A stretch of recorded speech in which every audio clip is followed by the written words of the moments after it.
Place de Limo. La place de Limo, c'est tous les jours avec Marie-Cœur de Roy qui nous rejoint. Bonjour chère Marie. Bonjour Lorraine, bonjour à tous. Nous ne sommes pas seuls comme tous les jours, bien accompagnés aujourd'hui par Romain Villain. Bonjour Romain. Bonjour. Merci d'être avec nous. Vous êtes le directeur général de Hero. De quoi parle-t-on ce matin? Rénovation énergétique, ça faisait longtemps qu'on l'avait pas fait. Plus que jamais. Plus que jamais. Et d'ailleurs, quand même, dans le discours de politique générale de Gabriel Attal cette semaine, il a été question rapido presto de MaPrimeRénov' quand même. Donc il y a un sujet quand même autour de la rénovation dont ont visiblement conscience les pouvoirs publics. On attend, oui, tout à fait. En tout cas, les messages sont plutôt des messages très positifs. On attend les mesures concrètes dans les prochains jours. Les mots-clés sont simplification et accès au financement avec de nouvelles souplesses, de nouvelles solutions. C'était visiblement nécessaire. On rappelle pour démarrer, Romain, les chiffres de l'ANA, l'Agence nationale de l'habitat, qui s'occupe de distribuer MaPrimeRénov'. Bon, concrètement, on a eu le bilan 2023 il y a la semaine dernière de mémoire. C'était pas très bon le bilan 2023. C'est-à-dire, on a de plus en plus d'obligations. On nous dit qu'il faut rénover, on nous dit qu'il y a plein d'aides et au final, on est en recul là sur l'année 2023. Alors, clairement, on peut parler d'un bilan en demi-teinte. Déjà, le premier chiffre, c'est le nombre de rénovations totales engagées en 2023 et financées par l'ANA dans le cas de MaPrimeRénov', 570 000. C'est moins 15% par rapport à 2022. Maintenant, note positive, c'est le nombre de rénovations d'ampleur engagées en 2023. Et là, on fait plus 9% avec 70 000. Mais on est encore loin des ambitions affichées par le gouvernement pour 2024. Quoi, les ambitions ? Donc 200 000 rénovations d'ampleur et 700 000 rénovations totales. Donc on voit... Il y a un gap énorme quand même. Voilà. C'est une belle ambition, sachant qu'on est dans un contexte quand même compliqué, un contexte où le marché immobilier est en repli, qui dit moins de transactions, dit moins de rénovations. Parce que c'est vrai, on rappelle à ceux qui nous écoutent et qui nous regardent, même si on a beaucoup d'obligations, notamment pour les propriétaires bailleurs, la plupart du temps, quand on s'engage dans ces travaux-là, c'est précisément au moment où on achète le bien et où on est finalement dans cet enthousiasme, et puis surtout l'idée de faire financer à la fois l'achat et les travaux qu'on va faire au même moment. Exactement, c'est vraiment les acquéreurs qui sont les propriétaires qui engagent le plus de projets, les plus actifs dans la rénovation énergétique. Et puis la capacité financière qui baisse, les coûts de crédit et puis l'inflation générale et qui est encore plus marquée sur le prix des matériaux. Et enfin, on va certainement y revenir, mais la confusion liée à la réglementation et notamment liée à la réforme MaPrimeRénov'. Et quand il y a confusion, quand il y a un manque de compréhension, généralement, il y a inaction. Justement, j'allais vous dire, ça se passe comment ce début d'année? Alors on est, ça y est, le 1er février, si je ne m'abuse. Ce premier mois de 2024, vous avez remarqué quoi? D'autant qu'en plus, on rappelle, ceux qui seraient potentiellement propriétaires bailleurs d'une passoire G, ils ont plus que 11 mois désormais pour Marie faire les va faire un décompte. On va faire un petit décompte en bas de l'écran tous les jours. Pile, 11 mois, puisqu'au 1er janvier 2025, les propriétaires de logements G ne pourront plus les louer. Donc là, on en est où chez vous? Là, vous voyez qu'il y a quoi? Il se passe, il y a une petite effervescence. On dit allez, ça y est, il faut vraiment que je m'y mette ou... Alors malheureusement, depuis le début d'année, on voit que la confusion liée à la réglementation, clairement, amène beaucoup de questions, beaucoup d'interrogations, aussi bien chez les propriétaires, les particuliers, que les professionnels qui réalisent les travaux. Donc on passe beaucoup de temps à faire preuve de pédagogie, à expliquer la réforme et à expliquer finalement les différents parcours possibles pour rénover. Pour faire très simple, il y a aujourd'hui 3 parcours pour bénéficier de MaPrimeRénov'. Simplement, je change en fait mon système de chauffage et j'opte pour des énergies renouvelables. C'est éligible à MaPrimeRénov'. Ou bien un parcours de décarbonation où, en plus d'installer un système de chauffage à énergie renouvelable, je réalise des gestes d'isolation, isolation des murs, isolation des rampants. Et 3e parcours possible, une rénovation d'ampleur, où là, en plus de l'isolation et du chauffage, on y rajoute un 2e geste d'isolation à minima et puis de la ventilation. C'est important que vous nous donniez des exemples concrets parce qu'on en a déjà parlé sur l'antenne de BFM Business et assez tôt, finalement dès la fin de l'année dernière, pour dire que MaPrimeRénov' allait changer. Et vous me parlez d'isolation. Pour ceux qui nous écoutent, on vous a répété et on continue de vous dire qu'avant de changer votre système de chauffage, il faudrait d'abord que votre logement soit suffisamment bien isolé. Oui. Sauf que là, MaPrimeRénov' nous dit, si tu fais que l'isolation, chérie, moi, je te donne plus d'aide. C'est à peu près ça l'idée quand même. Exactement. Voilà, on est vraiment dans une orientation de décarbonation le plus possible et donc qui profite à l'industrie du chauffage et notamment à l'industrie de la pompe à chaleur. La pompe à chaleur, elle est plus cédée, c'est ça depuis le début de l'année? Oui, exactement. En fait, ce parcours type aujourd'hui qui est favorisé par les aides, c'est l'installation d'une pompe à chaleur avec un geste d'isolation en plus. Mais il y a plus d'aides ou pas? Parce que là, on vient de dire que sur les pompes à chaleur, on est plus aidé, mais en même temps, on vient de dire que si on faisait que l'isolation et pas un autre geste en plus, on n'était plus aidé sur l'isolation. Enfin, on n'y comprend plus rien. Est-ce qu'on est plus aidé ou est-ce qu'on est moins aidé en 2024 qu'on ne l'était en 2023? Au global, au niveau budgétaire, le budget augmente. Maintenant, c'est pas si simple que ça, puisque les aides sont avant tout, les aides MaPrimeRénov', avant tout fléchées auprès des ménages les plus modestes et pour la rénovation d'ampleur. Voilà. Ouais, donc en réalité, c'est comme vous le disiez dès le démarrage sur notre début d'interview, c'est plutôt en demi-teinte. Voilà, il faut savoir d'où on se passe. Bon, on vient sur notre question du début. Moi, je dis, il faut qu'on fasse de la pédagogie. On n'a pas le décompte là en bas de l'écran, mais on va le mettre. On va voir ça avec Colin en régie de l'autre côté. Voilà, 11 mois. 11 mois, je suis propriétaire d'une passoire G que je mets à la location. Qu'est-ce que je fais, Romain? Comment j'engage les choses? Est-ce que j'ai le temps? Et qu'est-ce que je dois faire? Alors, en tant que propriétaire d'un logement G, là où il y a vraiment la pression du temps, finalement, j'ai la possibilité d'avoir deux parcours, d'opter pour deux options. Première option, le parcours décarbonation. Donc, admettons, j'engage des travaux pour 23 000 € qui me permet d'installer une pompe à chaleur et d'isoler les rampants 100 mètres carrés. Je fais deux choses, donc isolation et installation d'une pompe à chaleur. Mon coût de travaux, c'est 23 000 €. Pour ça, il y a 8 000 € d'aide, dont 3 500 € quand même de certificat d'économie d'énergie. Donc, il reste à charge 15 000 € et ça permet globalement de gagner 2 classes sur le DPE, donc de viser la classe E. Donc vous nous redites, pardon, oh la honte, le reste à charge donc là on est sur une surface de 100 mètres carrés, c'est ça? Exactement. De rampant, oui, on est sur une maison à peu près de 100 mètres. De 100 mètres carrés, et là j'ai un reste à charge au final de 15 000 €, c'est ça? Oui. Ok, et là je franchis 2 classes, donc je passe de G à E si mes calculs sont exactement. Ok. Deuxième option possible, opter pour une rénovation d'ampleur, donc cette fois-ci accompagnée par mon accompagnateur Rénov', avec aussi la condition de réaliser un audit énergétique. Ça donc, a un coût, ça? Plus long. Et ça a un coût et ça va être plus long. Si on y rajoute ces coûts d'accompagnement, ces coûts d'audit et qu'on rajoute un geste d'isolation, comme par exemple isoler toute la maison par l'extérieur. Donc là, on passe de 2 gestes à plutôt 3 voire 4. Oui, tout à fait. D'accord. Plus la ventilation. Et donc, ça permet de gagner 3 classes énergétiques. Maintenant, on est sur un coût de travaux qui, lui, augmente très fortement, puisqu'on est sur 53 000 €. Ah ouais, il double. Avec 27 000 € d'aide. Donc, il reste 26 000 € à la charge du propriétaire. Donc, plus 11 000 par rapport, c'est ça l'arbitrage financier. Sauf qu'on plus 11 000 passe, par rapport. Romain, c'est important de le dire, oui, ça va coûter plus cher avec un reste à charge de 11 000 € supplémentaires. Donc, on passe de 15 à 26 000 € de reste à charge. Pour autant, là, je vais franchir 3 classes. Donc, mon bien qui était noté G, il va potentiellement passer à D. C'est ce que vous nous dites. Oui, tout à fait.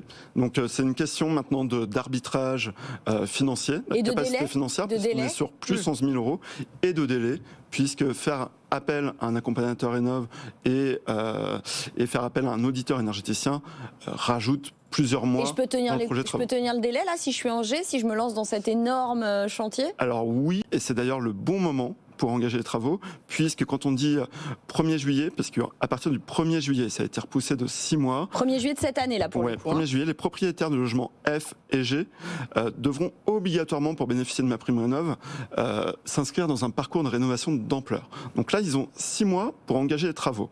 La date du 1er juillet, c'est la date d'engagement des travaux, c'est-à-dire la date d'acceptation du devis. On prend date, on officialise le fait qu'on rentre dans un processus qui peut durer, mais au moins on est d'acceptation tranquille. des devis, et donc il faut se dépêcher. En tout cas, c'est le message qu'on peut vraiment faire passer. Là, il y a 6 mois pour s'inscrire dans ce parcours décarbonation en tant que propriétaire d'un logement G. Surtout que par rapport à ce que vous nous dites, si moi je veux choisir le premier scénario dont vous m'avez parlé, si je me lance maintenant, je ne suis pas obligée de passer par un accompagnateur et de faire un audit, et pour autant je gagnerai 2 classes, donc je serai dans les clous de la réglementation. Alors que si sortir j'attends de la situation de passoire énergétique. C'est ça, si j'attends juillet, même si je ne voulais faire que 2 gestes et donc avoir un reste à charge plus bas, là pour le coup j'aurais pas le choix, il faudra que je passe par un accompagnateur Rénov', faire l'audit, etc. Donc attention, effectivement, il y a une question de délai. Donc là, si vous êtes un peu ric-rac dans vos finances, il faut peut-être mieux se dépêcher maintenant. Là. Exactement, c'est vraiment le message que les auditeurs doivent retenir. Ok, on a parlé de MaPrimeRénov', mais vous avez évoqué les certificats d'économie d'énergie. Alors, Oui, pour nous, c'est très important parce que beaucoup de nos clients n'ont pas ou très peu accès à MaPrimeRénov'. Puisqu'on rappelle, en fonction de ce que vous gagnez, vous avez plus ou moins de MaPrimeRénov'. Exactement. Et le meilleur exemple, c'est sur le chauffage. Il y a quand même des coups de pouce certificats d'économie d'énergie en chauffage qui sont importants, 2 500 €, quel que soit le niveau de revenu, et pour les plus précaires, 4 000 €. Marie, Romain, un petit pas de côté. Ce certificat, il ressemble à quoi? Il sert à quoi? On l'obtient auprès de qui? Alors, ce certificat, il est pas tangible. En fait, c'est une aide parmi le panel d'aides. Donc, MaPrimeRénov' est une aide d'État. Les certificats d'économie d'énergie existent depuis des années, depuis 2005. Il y a une ponction sur les énergéticiens, c'est ça? Exactement, avec les énergéticiens qui ont en fait un niveau d'obligation, un niveau de taxe. Et voilà, c'est un système vertueux permettant de flécher cette contribution des énergéticiens vers la rénovation énergétique. Mais d'où l'intérêt de passer par des acteurs qui sont capables de centraliser les aides. On est d'accord, Romain, qu'aujourd'hui, typiquement, le flou artistique sur la réglementation, le flou artistique sur les évolutions de MaPrimeRénov', c'est compliqué quand on est soi-même tout seul de son côté à savoir ce à quoi j'ai droit. Parfois, on a l'impression on ne calcule pas le reste à charge, on a du mal à mesurer. Oui, tout à fait. Alors, c'est pour ça qu'on est là, chez Hiro. Et, ça vous permet de faire votre promo. Voilà, on est plutôt ravis, ravis en tout cas de pouvoir accompagner le mieux possible, à la fois sur le digital et au téléphone, des propriétaires qui se posent la question d'engager ou pas des travaux de rénovation énergétique. Et donc, c'est le moment où nos conseils sont les plus pertinents. Bon, ça n'aura échappé à personne. On est le 1er février, ça augmente encore. Des petits conseils à ceux qui nous écoutent et qui nous regardent. Prix de l'électricité, prix du gaz, on fait comment? Toutes les énergies augmentent. Le prix du gaz a pris 25% ces 3 derniers mois. Le prix de l'électricité aujourd'hui prend entre 8,6 et 9,8 selon les tarifs. Et donc, s'il y a un message aussi à retenir, c'est que c'est le moment d'agir pour remplacer son système de chauffage, d'opter pour quelque chose de plus innovant, plus récent. Et c'est ce qui va permettre d'agir le plus vite possible sur sa facture d'énergie. Agir maintenant, le compte à rebours est lancé. Je reprends votre cas concret, Marie, du propriétaire d'un bien G qui se réveille là et qui se dit il faut que je fasse quelque chose. Très concrètement, le parcours, pour reprendre cette expression, les premières choses à faire, c'est quoi?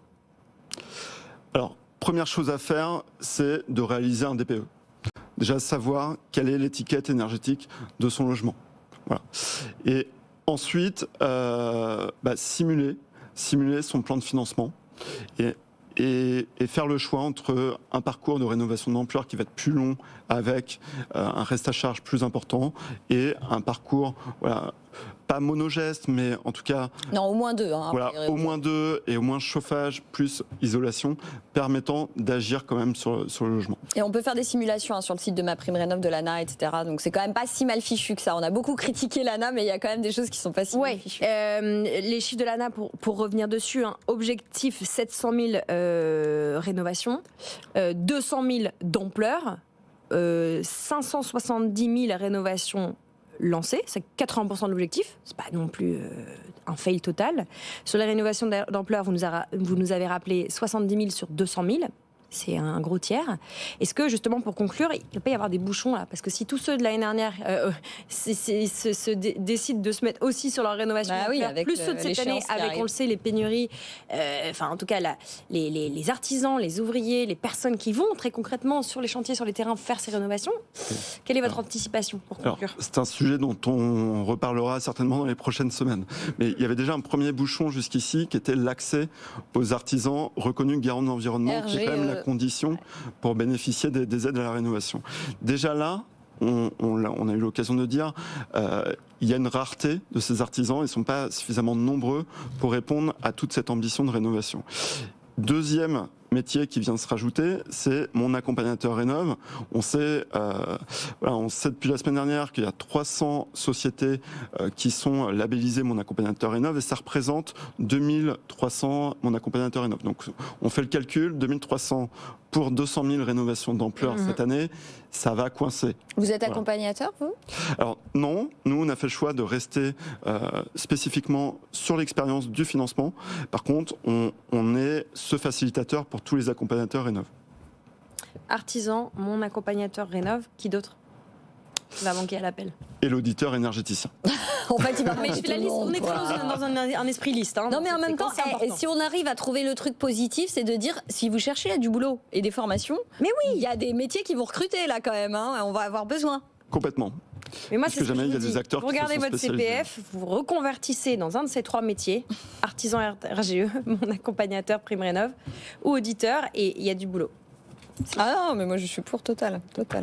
Merci beaucoup à tous les deux. Marie Cœur de Roy, qu'on retrouve évidemment demain aux manettes avec Antoine Larigauderie des experts de l'IMO. Le programme de demain, c'est quoi ? Demain, on parle, je vous avais déjà dit, assurance emprunteur qui va avec votre crédit immobilier. On va voir pourquoi c'est important de renégocier ou de changer d'assurance de prêt parce que ça a un coût considérable et des économies spectaculaires à la clé.